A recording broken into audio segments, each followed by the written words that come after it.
Assalamualaikum warahmatullahi wabarakatuh. Perkenalkan, nama saya Ayu Nabila dari MBS 5B.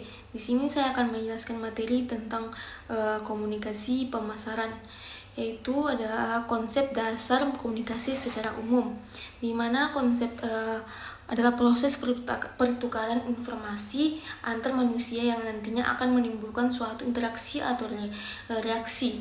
Tujuan dari komunikasi itu sendiri tentu tergantung dari individu masing-masing atau alasan mereka melakukan komunikasi itu sendiri. Dalam melakukan suatu komunikasi tentu melewati berbagai macam proses terlebih dahulu, yang dalam hal ini dinamakan sebagai komponen dalam komunikasi yang meliputi komunikator atau pengirim pesan. Kemudian pesan itu akan disampaikan atau yang diinginkan kepada media saluran atau sarana dalam mentransmisikan pesan dari pengirim ke penerima. Kemudian ada komunikan, yaitu penerima pesan. Selanjutnya ada efek yang atau dampak yang timbul dari komunikasi yang dilakukan. Kemudian umpan balik atau feedback dari komunikasi itu.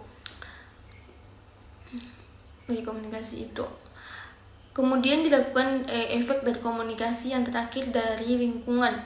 Jadi berdasarkan hal ini, maka dapat ditarik kesimpulan bahwa komunikasi pemasaran adalah merupakan salah satu faktor yang sangat penting dalam melakukan pemasaran untuk kemudian mempengaruhi audiens dan mencapai tujuan suatu target yang diinginkan. Pemasaran telah mengalami perubahan yang signifikan dalam hal komunikasi seiring dengan perkembangan teknologi dan pergeseran perilaku konsumen. Salah satu perkembangan dari komunikasi pemasaran yaitu perkembangan media sosial, di mana media sosial ini adalah mengubah cara komunikasi pemasaran yang dilakukan. Platform seperti Facebook, Instagram, Twitter yang telah menjadi saluran utama bagi merek untuk berinteraksi dengan konsumen dan mempromosikan produk mereka melalui media sosial merek dan mengirim pesan langsung kepada konsumen, memperoleh umpan balik secara real time dan membangun hubungan yang lebih pribadi dengan audiens mereka. Perencanaan komunikasi pemasaran yaitu proses merencanakan dan mengatur komunikasi yang dilakukan oleh suatu perusahaan atau organisasi untuk mencapai tujuan pemasaran. Tujuan utamanya perencanaan komunikasi yaitu membangun kesadaran merek, mempengaruhi persepsi konsumen, dan mendorong tindakan yang diinginkan seperti pembelian produk atau layanan. Ada beberapa langkah dalam perencanaan komunikasi pemasaran. Yang pertama itu menentukan tujuan komunikasi, di mana kita harus menentukan tujuan komunikasinya yang ingin dicapai melalui komunikasi pemasaran. Misalnya meningkatkan penjualan, memperkenalkan produk baru, atau membangun kesadaran merek. Yang kedua itu identifikasi target audience.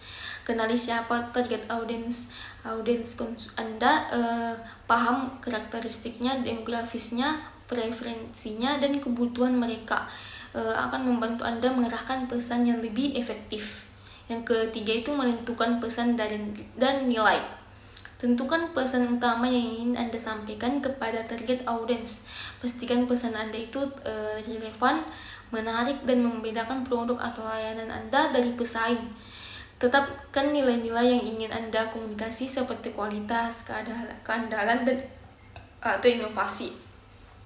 Perencanaan komunikasi pemasaran yang efektif itu untuk membutuhkan pemahaman yang baik tentang target audiens, pesan yang ingin disampaikan, dan saluran komunikasi yang efektif. Dengan perencanaan baik atau Anda dapat mencapai tujuan pemasaran yang Anda dapat membangun hubungan yang kuat dengan konsumen. Strategi komunikasi pemasaran adalah pendekatan yang direncanakan oleh terstruktur dalam mengkomunikasikan pesan-pesan pemasaran kepada target audiens. Strategi ini bertujuan untuk mempengaruhi persepsi, sikap, dan perilaku konsumen agar mereka tertarik dan terlibat dengan produk atau layanan yang ditawarkan. Ada beberapa strategi komunikasi pemasaran yang umum yang digunakan. Yang pertama itu penentuan posisi merek atau brand positioning. Strategi ini melibatkan perumusan pesan yang membedakan merek Anda dari pesaing.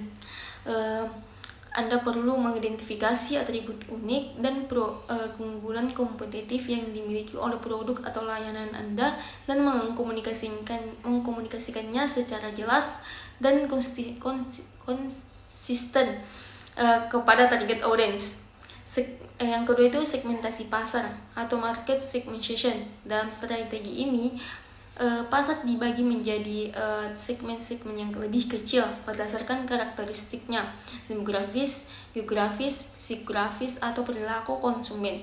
Setiap segmen kemudian diarahkan dengan pesan-pesan yang ditargetkan secara umum atau secara khusus untuk memenuhi kebutuhan dan keinginan mereka. Yang ketiga itu penggunaan media tradisional, di mana media tradisional ini seperti iklan cetak, televisi, radio, dan papan reklam masih efektif dalam mencapai audiens yang lebih luas. Strategi ini melibatkan pemilihan media yang sesuai dengan target audiens serta pengembangan pesan yang menarik dan relevan untuk disampaikan melalui media tersebut. Pemilihan strategi komunikasi pemasaran yang tepat harus didasarkan pada karakteristik dengan target audience, tujuan pemasaran ini, dan anggaran yang tersedia. Selain itu, penting juga untuk terus memantau dan mengevaluasi efektivitas strategi yang digunakan agar dapat melakukan penyesuaian jika diperlukan. Sekian yang sempat saya jelaskan. Wassalamualaikum warahmatullahi wabarakatuh.